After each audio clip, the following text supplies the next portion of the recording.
بسم الله الرحمن الرحيم. الحمد لله وكفى وسلام على عباده الذين اصطفى، أما بعد. أعوذ بالله من الشيطان الرجيم. بسم الله الرحمن الرحيم. يا أيها الذين آمنوا اتقوا الله وكونوا مع الصادقين. صدق الله العظيم. يا رب صل وسلم دائما أبدا على حبيبك خير الخلق كلهم. کوئی نہیں جو یار کی لادے خبر مجھے، کوئی نہیں جو یار کی لادے خبر مجھے، اے سیل اشک تو ہی بہا دے ادھر مجھے. کوئی نہیں جو یار کی لادے خبر مجھے، یعنی اللہ کی خبر، اللہ سے ملاقات کے طریقے کوئی ایسا شخص نہیں جو مجھے بتائے. اے سیل اشک تو ہی بہا دے ادھر مجھے. اللہ کی محبت میں اتنا رو کہ اسی میں تیر کر اللہ تک پہنچ جاؤ. جگر مراد آبادی دنیا کے مشہور شاعر تھے، اور مقابلہ تھا، اس میں مصرع طرح دیا گیا تھا، کوئی نہیں جو یار کی لادے خبر مجھے. اب دنیا کے بر صغیر کے سارے بڑے بڑے شعراء سن کر سر کھجاتے رہے کہ اللہ اس کا جواب کیا ہوگا. ایک بچہ کھڑا ہوا، اس نے کہا میں جواب دیتا ہوں. کہا تم بچے ہو، یہاں بڑے بڑے شعراء موجود ہیں، جب وہ جواب نہیں دے پا رہے ہیں تو تم کیا جواب دو گے؟ بچے نے کہا عمر کی قید نہیں ہے، اللہ جس سے چاہے کام لے لے، اللہ جس کے دل میں چاہے محبت پیدا فرما دے. تب اس بچے کو اجازت ملی، تب اس نے کھڑے ہو کر پہلا مصرع پڑھا، کوئی نہیں جو یار کی لادے خبر مجھے، اے سیل اشک تو ہی بہا دے ادھر مجھے. پورا مجمع جوش و خروش، اور چونکہ زیادہ دیندار لوگ نہیں تھے، تالیاں بجاتے رہے. سبحان اللہ، ماشاء اللہ کسی نے نہیں کہا. اس کو نظر لگی اور چند دن میں انتقال کر گیا، چند دن میں انتقال کر گیا. اس لیے سبحان اللہ، الحمدللہ، اللہ اکبر کہو.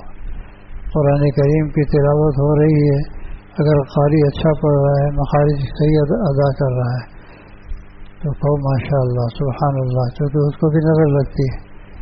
العین حق، یہ تو حق ہے، نظر لگتی ہے. اچھا خاصا آدمی خشک ہو جاتا ہے، اچھا خاصا آدمی ایسا ہو جاتا ہے جیسے کچھ اس کو یاد ہی نہیں ہے. حافظ قرآن بہترین قاری تھے، ایسی نظر لگی کسی شخص کی کہ وہ کہتے تھے مجھے اشارے سے کہ قرآن تو یاد ہے، پڑھ نہیں سکتا. اس لیے سبحان اللہ، ماشاء اللہ. دارالعلوم دیوبند کے اندر محفل قرات تھی، حضرت مفتی محمود حسن گنگوہی نور اللہ مرقدہ بھی تشریف فرما تھے. تلاوت اس نے بہت اچھی کی، اور کسی نے بھی سبحان اللہ نہیں کہا. تو حضرت نے فرمایا کہ معلوم ہو رہا ہے کہ آج کی یہ محفل قرات یہ قبرستان میں ہو رہی ہے، کیونکہ مردے بولتے نہیں ہیں، مردے جواب نہیں دیتے. سرکار دو عالم صلی اللہ علیہ وسلم کا جو ارشاد گرامی ہے، فقرؤوا القرآن بلحون العرب واصواتها، قرآن کریم عربوں کے لہجے پر پڑھو اور انہی کی آواز میں پڑھو. اس سے مراد حجازی لہجہ ہے. حجاز مقدس میں کہ جب حجاز مقدس میں دل آدمی مصروف ہے، کسی کا دل کہیں ہے، کسی کا کہیں ہے. جیسے شیخ عبدالرحمن السدیس آتے ہی اعوذ باللہ من الشیطان الرجیم، نماز میں تو نہیں پڑھتے لیکن اللہ اکبر کہا، اور جب شروع کیا الحمدللہ رب العالمین سے، تو جن جن کے دل باہر تھے وہ سب مسجد حرم میں واپس آ جاتے ہیں. ایک ایک لفظ کو سنتے ہیں غور سے کہ اس کے بعد دوسری آیت کس انداز سے پڑھیں گے، کس انداز سے.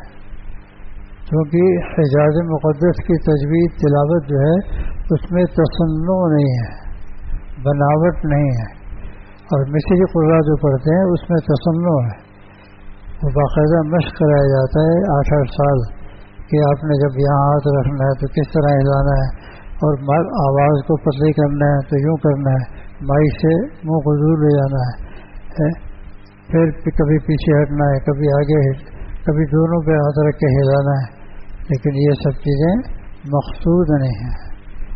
جس طرح آپ صلی اللہ علیہ وسلم نے تلاوت فرمائی اس انداز سے تلاوت کرنا۔ آپ صلی اللہ علیہ وسلم نے حضرت ابی بن کعب رضی اللہ تعالیٰ عنہ سے پوچھا کہ اے ابی بن کعب، کیا تم رات قرآن کریم کی تلاوت کر رہے تھے؟ عرض کیا یا رسول اللہ، میں تو تلاوت کر رہا تھا۔ فرمایا اللہ تعالیٰ تمہاری تلاوت کو سن رہے تھے، اللہ تعالیٰ تمہاری تلاوت کو سن رہے تھے۔ وجد آ گیا کہ کہاں خالق، کہاں مخلوق، کہاں ساجد، کہاں مسجود، اللہ تعالیٰ میری تلاوت کو سن رہے ہیں۔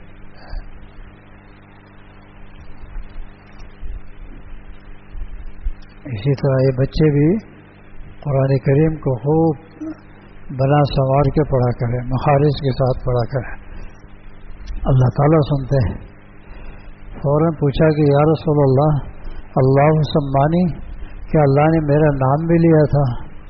ارشاد فرمایا اللہ سما کا، اللہ نے تو تیرا نام بھی لیا تھا۔ بس فضرفت عینا، دونوں آنکھیں موسلادھار برسنے لگے، رونے لگے، زار و قطار رونے لگے، اور کہا کہ یا رسول اللہ، اگر مجھے پتہ ہوتا کہ اللہ رب العزت میری تلاوت کو سن رہے ہیں تو میں اتنا بنا سنوار کے پڑھتا کہ اللہ تعالیٰ مزید خوش ہو جاتے ہیں، مزید خوش ہو جاتے ہیں۔ آج کل ہمارے پاکستان میں تو زیادہ تر پانی پتی لہجہ ہوتا ہے، پانی پتی، لیکن پانی پتی چونکہ حضرت قاری صاحب، حضرت قاری فتح محمد صاحب پانی پتی نور اللہ مرقدہ، ان کی آواز ہی پیدائشی ویسی تھی، تو قرآن تو اس میں بہت پکا ہو جاتا ہے، تو غلطی نہیں آتی ان کی، جتنا کہ مصری انداز میں غلطیاں کیا حالات اتنے آتے ہیں کہ وہ پریشان ہو جاتا ہے، وہ جب سوچتا ہے کہ اب کس انداز سے پڑھوں تو بھول جاتا ہے، اور اس میں چونکہ لہن ایسا ہے کہ جیسے آبشار اوپر سے گر رہا ہے تو آدمی بھولتا نہیں ہے، آدمی بھولتا نہیں ہے۔ اس میں کون بچے حافظ ہیں؟ کھڑے ہو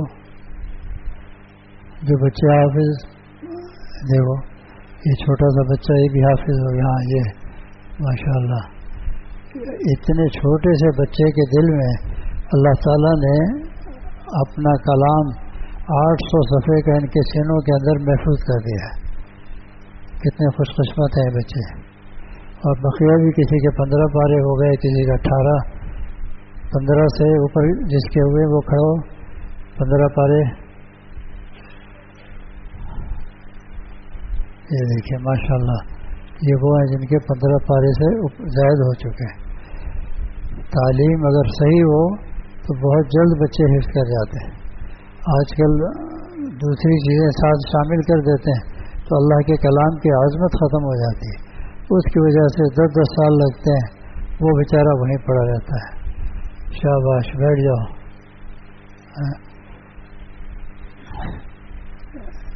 اس سال وفاق المدارس میں بچے امتحان دیں گے انشاءاللہ، جامعہ میں تو 1150 طلبہ ہیں حفظ میں۔ اب یہاں جو شاخ بنائی ہے 4 استاد یہاں بھی ہیں، 4 ہیں زیادہ ہیں، اچھا، تاکہ جو قریب کے لوگ ہیں وہ اپنے بچوں کو یہیں داخل کر دیتے ہیں۔ ان بچوں سے پوچھتا ہوں پانی پتی میں یاد کر رہے ہو یا دودھ پتی میں، تو یہ گھبرا جاتے ہیں، ان کو پتہ نہیں چلتا پانی پتی کیا ہے، دودھ پتی کیا ہے۔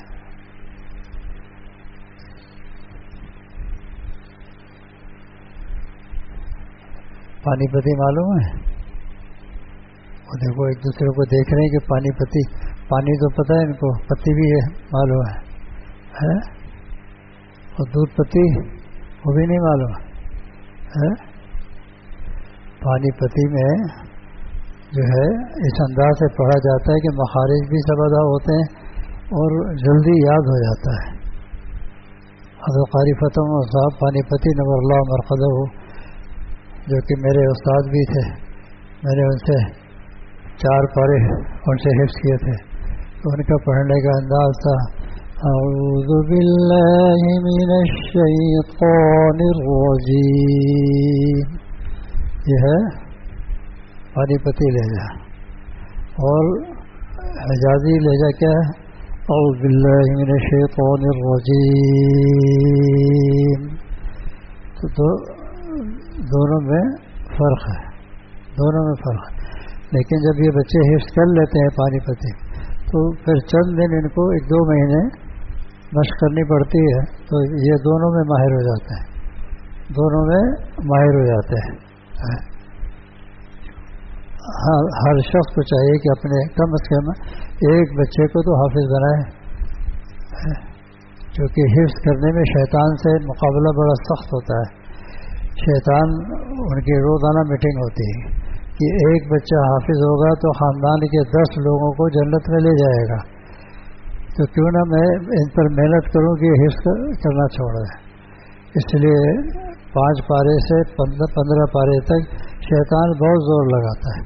لیکن جب بچہ ڈٹ جاتا ہے کہ میں نے خاندان کے لوگوں کو جنت میں لے کے جانا ہے اور ہر حرف پر مجھے 10 نیکی مل رہی ہے، تو میرے نامہ اعمال میں کتنی نیکیاں لکھی جا رہی ہیں، جب وہ ڈٹ جاتا ہے تو بقیہ پھر 15 آسان ہو جاتے ہیں. بلکہ 25 کے بعد 5 پارے رہتے ہیں پھر بھی شیطان بہت زور لگاتا ہے. لیکن جب اس کے ہاتھ سے بچہ نکل جاتا ہے کہ حافظ ہو گیا، لیکن حفظ کے بعد والدین غلطی کرتے ہیں کہ جلدی سے اسکول میں لے جاتے ہیں، حالانکہ 1 سال وقت دینا چاہیے تاکہ پختہ ہو جائے، گردان صحیح طریقے سے ہو جائے. بچہ کئی دفعہ سنا لے، 2 پارے 3 پارے 5 پارے سنا لے. جامعہ میں ماشاءاللہ ایسے بچے ایک دن میں 1 قرآن سنا لیتے ہیں، ایک دن میں 1 قرآن پورا سنا لیتے ہیں. پھر کبھی غلطی نہیں آئے گی مرتے دم تک.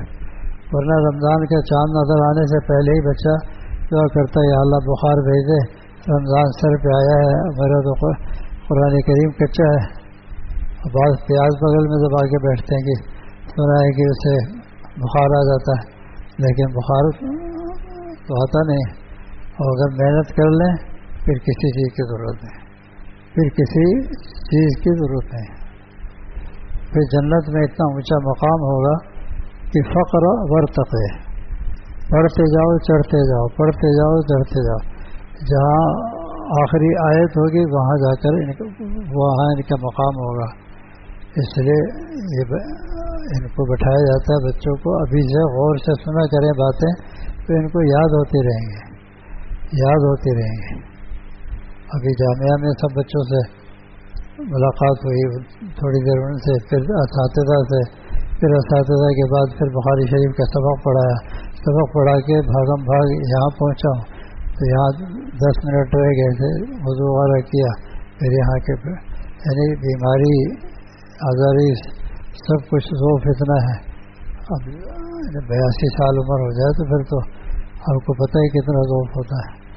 لیکن اللہ تعالیٰ جب کام لینا چاہتے ہیں تو اللہ تعالیٰ قوت بھی عطا فرما دیتے ہیں. ذوف کو اللہ تعالیٰ قوت سے تبدیل فرما دیتے ہیں.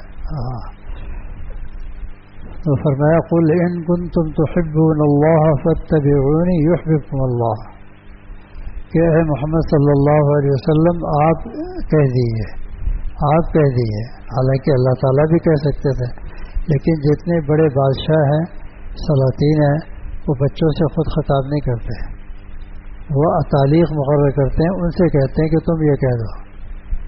تو اللہ تعالیٰ نے خود نہیں ارشاد فرمایا کہ اے محمد صلی اللہ علیہ وسلم آپ کہہ دیجیے ان کنتم تحبون اللہ، اگر تم لوگ چاہتے ہو کہ تم سب کو اللہ تعالیٰ اپنا پیارا، اپنا محبوب بنا لیں تو فاتبعونی، میری اتباع کرو. کس کی؟ سرکار دو عالم صلی اللہ علیہ وسلم کی اتباع کرو. جواب کیا ملے گا؟ یحببکم اللہ، کہ اللہ تعالیٰ آپ کو اپنا پیارا بنا لیں گے. آج لوگ ڈرتے ہیں کہ میں داڑھی رکھوں گا تو کیا ہو جائے گا، لوگ کیا کہیں گے۔ ارے اللہ کے محبوب تو بن جاؤ گے، اللہ کے محبوب تو بن جاؤ گے۔ خواجہ حاجت الحسن مجذوب نور اللہ مرقدہ سے کسی نے پوچھا کہ خواجہ صاحب آپ ڈپٹی کمشنر ہیں اس دور میں، برٹش دور میں، اور ماشاءاللہ یہی ٹوپی، یہی واسکٹ، سفید شلوار اور کرتا پہن کر جایا کرتے تھے، جبکہ سارے ڈپٹی کمشنر جتنے بھی تھے یو پی کے سب 3 پیس سوٹ میں جاتے تھے کہ انگریز خوش ہو جائے گا۔ لیکن جب وائسرائے آیا سب کو بلایا تو خواجہ صاحب بھی اپنی گاڑی پہ حضرت شاہ عبدالغنی پھول پوری نور اللہ مرقدہ کو، ڈاکٹر عبدالرحیم صاحب عارفی نور اللہ مرقدہ کو، ہمارے شیخ شاہ عبدالحق صاحب نور اللہ مرقدہ کو لے کر جا رہے تھے۔ تو پورا شہر سجایا گیا تھا کہ وائسرائے آ رہا ہے، چونکہ حکمراں تو وہ تھے، بجائے یہ غلاموں کو بنا دیا تھا تو میری طرف سے ہو لیکن اصل حکمراں میں ہو۔ تو شہر کی سجاوٹ دیکھ کر خواجہ صاحب نے کہا کہ تازہ تازہ 2 شعر ہوئے ہیں، حضرت اگر اجازت ہو تو سنا دو۔ فرمایا سناؤ۔ فرمایا رنگ رلیوں پہ زمانے کے نہ جانا اے دل، رنگ رلیوں پہ زمانے کے نہ جانا اے دل، یہ خزاں ہے جو بانداز بہار آئی ہے۔ جو چمن سے گزرے تو اے صبا، یہ کہنا بلبل زار سے کہ خزاں کے دن بھی ہیں سامنے، نہ لگانا دل کو بہار سے۔ اب وہ سارے ڈپٹی کمشنر کھڑے ہیں اور یہ وائسرائے یہ ٹانگ اس ٹانگ پہ رکھ کے اپنا وہ کیا کہتے ہیں چرٹ، وہ لمبا سا ہوتا تھا نا کالے رنگ کا ہے، پائپ بھی ہے اس کے ساتھ، وہ بڑے فخر سے پی رہا تھا۔ جب خواجہ صاحب اترے خرامہ قریب آئے تو پاؤں نیچے کر لیا۔ اب سارے ڈپٹی کمشنر دیکھ رہے ہیں یہ کیا تبدیلی آ رہی ہے، حتیٰ کہ جب اور قریب ہوئے تو کھڑا ہو گیا اور فوراً کہا کہ چیئر لاؤ، ان کے لیے کرسی لاؤ۔ سب نے کہا حضرت سر ہم ان سے زیادہ سینئر ہیں ڈپٹی کمشنر، ہمارے لیے کرسی نہیں منگائی آپ نے، ہم کھڑے ہوئے صبح سے ٹانگیں کانپ رہی ہیں ہماری۔ فرمایا کہ میرے دل میں کچھ ایسے خلجان تھے جس کو میں سوچا کرتا تھا، آج وہ دونوں حل ہو گئے۔ خواجہ صاحب جب وہاں سے اترے تو میں نے دیکھا کہ دیکھو اس شخص کو اپنے پیغمبر صلی اللہ علیہ وسلم سے واقعی محبت ہے کہ یہ تنخواہ لیتا ہے برٹش گورنمنٹ سے، ملازم ہے برٹش گورنمنٹ کا، لیکن غلامی اختیار کی ہے محمد عربی صلی اللہ علیہ وسلم کی۔ کا مجھے آج سمجھ میں آیا کہ مغل بادشاہوں نے کیسے حکومت کی تھی، کیسے حکومت کی تھی سینکڑوں سال۔ خواجہ صاحب سے کسی نے پوچھا کہ قیامت کے دن اللہ تعالیٰ پوچھیں گے تو آپ کیا بتائیں گے عمل؟ فرمایا میں تو داڑھی پکڑ کے یہ شعر پڑھوں گا، اب جس کی داڑھی نہیں ہوگی وہ کیا پکڑے گا؟ تیرے محبوب کی یارب شباہت لے کے آیا ہوں، تیرے محبوب کی یارب شباہت لے کے آیا ہوں، حقیقت اس کو تو کر دے میں صورت لے کے آیا ہوں۔ کیونکہ سب سے محبوب ترین شخصیت آپ کی، تو اللہ تعالیٰ ایسی مغفرت فرما دیں گے جاؤ تو میرے محبوب کی شکل میں آیا۔ تو اللہ تعالیٰ نے فرمایا قل ان کنتم تحبون اللہ، اگر تم چاہتے ہو اللہ کے پیارے بن جاؤ، اللہ کے محبوب بن جاؤ تو فاتبعونی، میری اتباع کرو۔ جو عربی سے واقف ہیں اور عالم ہیں وہ اس کو سوچیں کہ یہاں فاطیعونی نازل کیوں نہیں فرمایا؟ یہاں یہ بھی تو نازل ہو سکتا تھا کہ اللہ تعالیٰ فرماتے فاطیعونی کہ میرے نبی کی اطاعت کرو، نہیں فرمایا فاتبعونی، میری اتباع کرو، چونکہ قرآن عربوں کے محاورے پر نازل ہوا ہے۔ اور طبیعہ اس بچے کو کہا جاتا ہے جو بغیر سوچے سمجھے اپنی ماں اور اپنے باپ کی اقتدا کرتا ہے، یہاں تک کہ جوان ہونے کے بعد جس منصب پر، جس مقام پر اس کا باپ ہوتا ہے اسی مقام پر وہ بچہ بھی پہنچ جاتا ہے۔ اگر بچہ بچپن سے سوچے کہ اسکول جانے سے کیا فائدہ ہوگا، کبھی پڑھ سکتا ہے؟ نہیں۔ تو والد کبھی کہتا ہے چلو پڑھ کے آؤ تمہیں ٹافی دیں گے، پھر جب امتحان قریب آتا ہے کہ تم تمہارے لیے کھلونے لا کر دیں گے. کچھ اور بڑا ہوتا ہے تو کہتے ہیں چل تمہارے لیے سائیکل منگا کے دیں گے. تو بچہ خوش ہو جاتا ہے, پھر کوشش کرتا ہے کہ سائیکل ملے گی مجھے. پھر اور بڑا ہوتا ہے, کہتا ہے مجھے موٹر سائیکل چاہیے. تو باپ کہتا ہے موٹر سائیکل بھی ملے گی. تم 9th کا بلکہ 10ویں کا امتحان پاس کر لو تو تمہیں موٹر سائیکل بھی مل جائے گی. لیکن جب زیادہ قابل ہوتا ہے تو باپ کار خرید کے دے دیتا ہے. اب بیٹا کہتا ہے میں تو موٹر سائیکل مانگ رہا تھا, اپنے کار. کہا کہ بیٹا تم نے اپنے ظرف کے مطابق مانگا, میں نے اپنے ظرف کے مطابق دیا. ایسی قیامت کے دن اللہ تعالیٰ جب رحمتوں کی بارش فرمائیں گے تو بندہ کہے گا یا اللہ میں نے اتنے اعمال تو کیے نہیں. اللہ تعالیٰ فرمائیں گے بہرحال جو کچھ ٹوٹے پھوٹے تو نے کیے اور تو نے مانگا بھی مجھ سے, اور دنیا میں دعا قبول بھی نہیں ہوئی, لیکن اب اس کے ثمرات اب مرتب ہو رہے ہیں کہ میں اپنے ظرف کے مطابق تجھے دے رہا ہوں. جیسے حاتم تائی, اب حاتم تائی کے پاس ایک شخص گیا, غریب آدمی تھا. اس نے کہا میرے بچے کا نکاح ہو چکا ہے, آج ولیمہ ہے, لیکن ہم غریب لوگ ہیں, ہمارے پاس برتن نہیں ہے. انہوں نے کہا ٹھیک ہے برتن مل جائے گا. حاتم تائی کا شہر کون سا تھا؟ حائل. حائل آج کل اس کو توڑ رہے ہیں سعودیہ والے, توڑ کر نیو سٹی بنا رہے ہیں, تو نیا شہر. کیونکہ جب وہ دعوت کرتا تھا تو اپنے پہاڑوں پہ آگ لگوا دیتا تھا, جو سینکڑوں میل سے نظر آتی تھی آگ, تو لوگ سمجھ جاتے تھے کہ حاتم تائی نے دعوت کی ہے. تو لوگ تیزی کے ساتھ چلتے ہوئے پہنچتے تھے وہاں. تو وہ انتظار کرتے رہے, عصر کا وقت ہو گیا. اب وہ پریشان کہ ابھی تک برتن نہیں ملا, حتیٰ کہ مغرب کا وقت ہو گیا. انہوں نے کہا ہمارے مہمان آ چکے ہیں, کھانا ابھی پکانا ہے, یہ ہے وہ ہے. اب فکر نہ کرو, بس نماز کے بعد دعا مانگو اللہ سے. دعا مانگی, اس کے بعد 15-20 آدمیوں کے سر پہ گرما گرم بریانی کے بڑے بڑے وہ لگے ہوئے سر پہ, اور قورمہ روٹی سب چیزیں. کہا میں نے تو برتن مانگا تھا. کہا تو نے اپنے ظرف کے مطابق مانگا تھا, اور میں اپنے ظرف کے مطابق تجھے دے رہا ہوں. میں اپنے ظرف کے, جبکہ وہ دونوں مخلوق ہیں, وہ بھی مخلوق ہے اور مانگنے والا بھی مخلوق ہے. یہاں ہمارا معاملہ خالق اور مخلوق اور ساجد اور مسجود کا ہے کہ ہم سمجھتے ہیں کہ ہماری دعا قبول نہیں. اللہ دعا اسی وقت قبول فرما لیتے ہیں. بعض مرتبہ ہماری مصلحت کی وجہ سے کبھی تاخیر ہو جاتی ہے, کبھی تاخیر ہو جاتی ہے. آدمی سوچتا ہے اتنے عرصہ گزر گئے, اتنا عرصہ گزر گیا اور ہماری دعا قبول نہیں ہوئی. نہیں, قبول تو فوراً ہو جاتی ہے, قبول فوراً ہو جاتی ہے, الا یہ کہ حرام مال ہمارے پیٹ میں نہ ہو. رزق حلال کی فکر کریں, حلال ہو تب تو دعا قبول ہو جاتی ہے. اسی طرح کسی نے کہا کہ چھوٹی سی شیشی لے جا کر دی کہ مجھے آنکھوں میں شہد لگانے کے لیے بتایا ہے, طبا نے موتیا ہو گیا. اچھا اچھا ٹھیک ہے, شام کو پہنچ جائے گا. کہا نہیں میں خود آیا ہوں. کہا نہیں, شام کو مشق بھر کے شہد بھجوا دیا.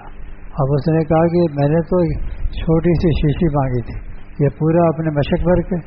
کہا تو نے اپنے ظرف کے مطابق مانگی اور میں نے اپنے ظرف کے مطابق دی, میں نے اپنے ظرف کے مطابق دی. تو اللہ تعالیٰ فرماتے ہیں فاطیعونی, میرے نبی کی اتباع کرو, یحببکم اللہ. اس کے بعد اللہ تعالیٰ تم کو اپنا پیارا, اپنا محبوب بنا لیں گے. اپنا پیارا, اپنا محبوب بنا لیں گے. تیرے محبوب کی یا رب شباہت لے کے آیا ہوں, تیرے محبوب کی یا رب شباہت لے کے آیا ہوں, حقیقت اس کو تو کر دے میں صورت لے کے آیا ہوں.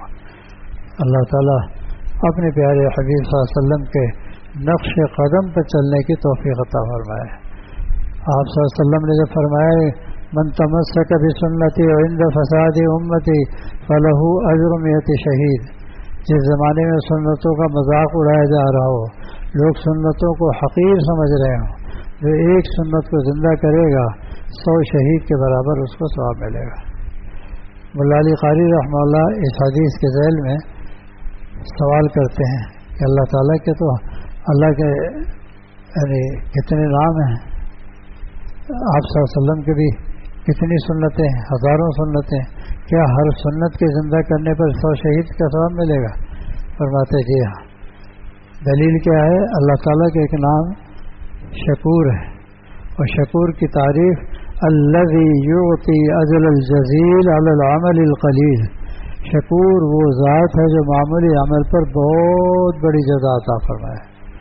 پھر وہیں قصہ لکھا ہے کہ قد مات رجل، ایک شخص کا انتقال ہوا، ایک طویل عرصہ گزرنے کے بعد ایک اللہ کے ولی نے خواب میں دیکھا اور پوچھا ما فعل اللہ بک، تمہارے ساتھ کیا معاملہ پیش آیا؟ وہ کہتا فحاسبنی ربی، اللہ نے میرا حساب و کتاب لیا، فخفت قلت حسناتی، مجھ پر خوف طاری ہوا کیونکہ میرے پاس نیکیاں کم تھیں۔ اچانک دیکھتا ہے فوقعت فیہا سرۃ، ایک تھیلی آ کر اعمال نامے کے پلڑے میں گری، جب وہ پلڑے میں گری فثقلت، وہ اس کے وزن سے وہ جھک گیا۔ اللہ نے مغفرت کا حکم فرما دیا۔ جب مغفرت ہو گئی تب پوچھتا ہے ما ھذا یا ربی، اے میرے اللہ، اے میرے رب کریم، یہ زندگی کا کون سا عمل ہے جس سے میری آج نجات ہو رہی، میری مغفرت ہو رہی ہے؟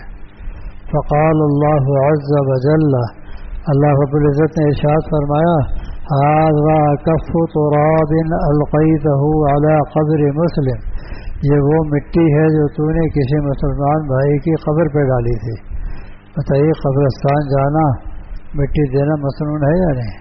ایک سنت زندہ کی، وہ اس کے نجات کا ذریعہ بن گئی، وہ اس کے نجات کا ذریعہ بن گئی۔ آج ہم ان چیزوں کو کوئی اہمیت نہیں دیتے، ہو گیا جنازہ پڑھ لیا چلو بھائی، لیکن اعزاء اقارب کو ایسے ہیں تو جانا چاہیے، شرکت کرنی چاہیے۔ مولانا جمشید صاحب رحمۃ اللہ علیہ تبلیغ جماعت کے بڑے اکابر میں تھے، اب رحمۃ اللہ علیہ ہو گئے، تو فرمایا تشریف لائے کہا والد صاحب سے کہ حضرت جب سے یہ میں نے سنا آپ سے تو میں نے باقاعدہ مرقات میں دیکھا، اب اس کے بعد ہاتھ بھر بھر کے ڈالتا ہوں مٹی، اس لیے کہ رحمت حق بہانہ میں جوید، رحمت حق بہانہ میں جوید، بہا نمی جوید، اللہ کی رحمت تو بہانہ تلاش کرتی ہے، کوئی بہانہ ملے اس کی مغفرت کر دی جائے۔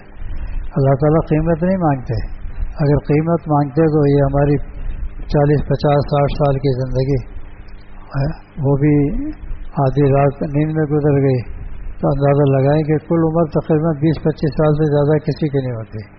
آپ صلی اللہ علیہ وسلم کی عمر کتنی تھی؟ 63 سال، 63 سال، اور 63 سال میں دیکھیں کہ اب رات کو نیند میں گزارتے ہیں، اب 63 میں سے وہ کم کر دیے، 10 سال واش روم میں گزار دیتے ہیں۔ پہلے زمانے میں سنڈاس کہلاتی تھی، پتھر کا وہ 2 بلاک رکھے ہوئے، پہلے موشن بنانا پڑتا تھا اور تیار کرنا پڑتا تھا پیٹ کو، تاکہ بیٹھتے ہی ایک ہوا نکلے اور سب صاف ہو جائے۔ پھر فوراً قلوخ مٹی کے ڈھیلے بنائے جاتے تھے سنت کے طور پہ، تو اس سے استنجا کر کے ساتھ دوسرا کمرہ ہوتا اس میں جا کے پھر وہاں پانی رکھا ہوتا تھا، آپ دست کیا کرتے تھے۔ اب تو ایسے واش روم ہوتے ہیں کہ چاروں طرف شیشے لگے ہوئے ہیں، اپنی بندر کی شکل دیکھتے رہتے ہیں، اسی کے اندر 1 گھنٹہ گزر جاتا ہے، فجر کی نماز قضا ہو گئی، کیا واش روم میں پھنسا ہوا تھا؟ ارے واش روم میں بیوقوف کہیں گے، واش روم میں پھنسنے کی کیا ضرورت تھی؟ جلدی سے وضو کرتا، وضو کر کے آ کے نماز پڑھتا، اللہ کا شکر ادا کرتا کہ اللہ تعالیٰ نے اتنا اچھا واش روم بنا کر دیا۔ ایک جگہ جانا ہوا جنوبی افریقہ میں، تو واش روم اتنا بڑا تھا اس مسجد کے برابر، جس میں 40 ہاتھ دھونے کے بیسن لگے ہوئے تھے اور 40 کموڈ لگے ہوئے تھے۔ آپ بتائیے کہ واش روم میں ایک ہی آدمی داخل ہوگا، لیکن وہاں بیٹھ کے آدمی پریشان ہو جاتا ہے کہ یا اللہ اتنے سارے مجھے دیکھ رہے ہیں۔ شروع میں تو آدمی پریشان ہو جاتا ہے، پھر دیکھتا ہے، غور کرتا ہے، اچھا یہ آئینے کی وجہ سے شیشہ لگا ہوا ہے، لیکن وہ شوق ہے ہر ایک کا الگ الگ، ہر ایک کا الگ الگ شوق ہے۔ تو ایک سنت کو زندہ کرنے پر 100 شہید کے برابر ثواب ملتا ہے۔ حضرت جابر رضی اللہ تعالیٰ عنہ فرماتے ہیں کہ جنگ بدر میں آپ صلی اللہ علیہ وسلم کا میں ردیف تھا، جنگ بدر میں آپ صلی اللہ علیہ وسلم کا ردیف تھا، یعنی پیچھے بیٹھا ہوا تھا سواری کے، تو وہاں چھوٹے چھوٹے ٹیلے ہیں مٹی کے، اب بھی ہیں. وہ فرماتے ہیں كنا اذا صعدنا مع رسول اللہ صلی اللہ علیہ وسلم كبرنا واذا نزلنا سبحنا، کہ آپ صلی اللہ علیہ وسلم کی معیت میں جب اوپر چڑھتے تھے اللہ اکبر اللہ اکبر، دل میں بڑائی نہ ہو، اللہ سب سے بڑا ہے، اللہ سب سے بڑا ہے، اللہ کی کبریائی کا اظہار ہو رہا ہے. وَإِذَا نَزَلْنَا، اور جب نیچے اترتے تھے سبحنا، سبحان اللہ سبحان اللہ سبحان اللہ پڑھتے تھے. تو ایک ایک سنت سرکار دو عالم صلی اللہ علیہ وسلم کی صحابہ کرام نے اس کو اپنا بنایا، اور اس کی برکت سے پوری دنیا میں جو بکریاں جلاتے تھے ان کو اللہ نے حاکم بنا کے دکھایا، بڑے بڑے بادشاہ ان کے ماتحت.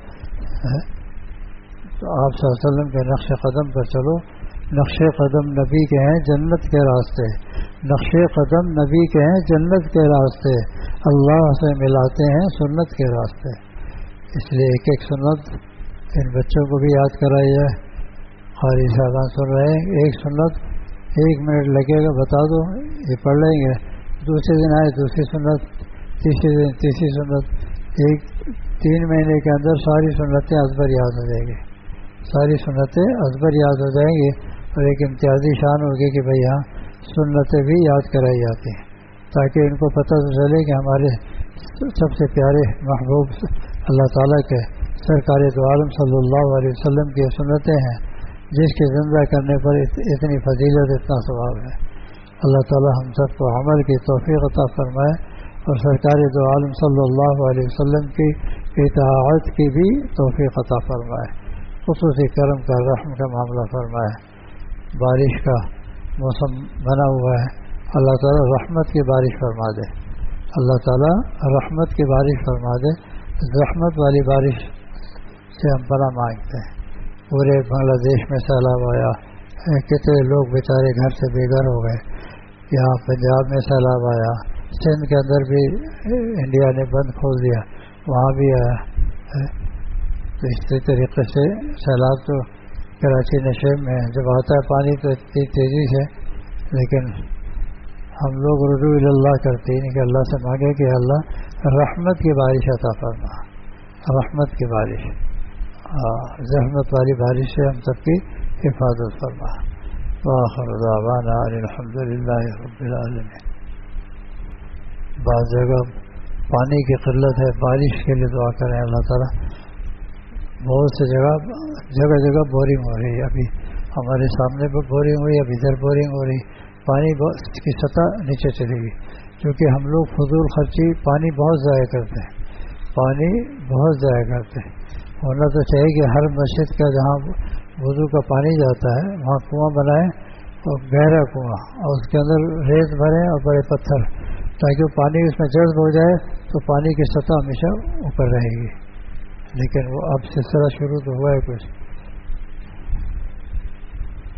ایک صاحب نے کہ ان کے والدین کی صحت، اللہ تعالیٰ نے والدین کو صحت عطا فرما، قرض کی ادائیگی کی غائب سے انتظام فرما.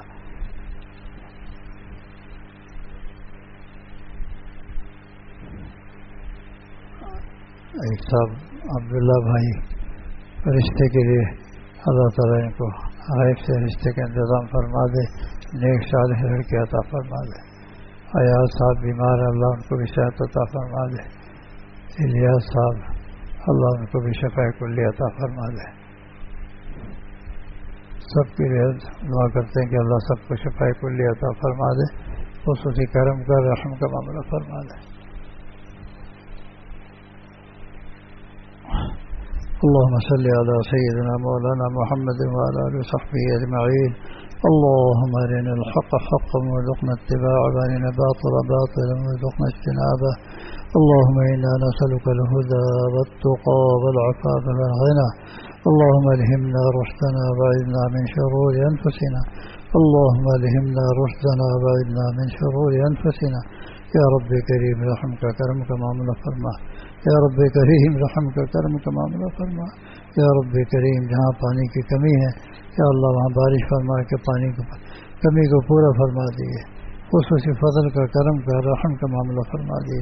یا رب کریم جہاں سیلابی کیفیت ہے اللہ اس پانی کو روک دیجیے، یا اللہ اس پانی کو روک دیجیے، خصوصی کرم کر رحم کا معاملہ فرما دیجیے، خصوصی کرم کر رحم کا معاملہ فرما دیجیے، یا رب کریم ہم سب کو تقوی والی حیات نصیب فرما دیے، حیات اولیاء، حیات اتقیاء، حیات اصفیاء نصیب فرما دیے، خصوصی رحمتوں کا نزول فرما دیے، رحمتوں کی بارش فرما دیے، یا رب کریم رحمتوں کی بارش فرما دیے، یا رب کریم ہر قسم کے گناہ سے بچنے کی توفیق عطا فرما دیے، یا رب کریم ہم سب کے ماضی کے گناہوں کو معاف فرما دیے، ہمارے حال کو درست فرما دیے، ہمارے مستقبل کو تابناک بنا دیے، خصوصی کرم کا رحم کا معاملہ فرما دیے، یا رب کریم خصوصی کرم کا رحم کا معاملہ فرما دیے، رب اغفر ورحم انت خیر الراحمین، رب اغفر ورحم انت خیر الراحمین، وصلی اللہ تعالی علی خیر خلقہ محمد وعلى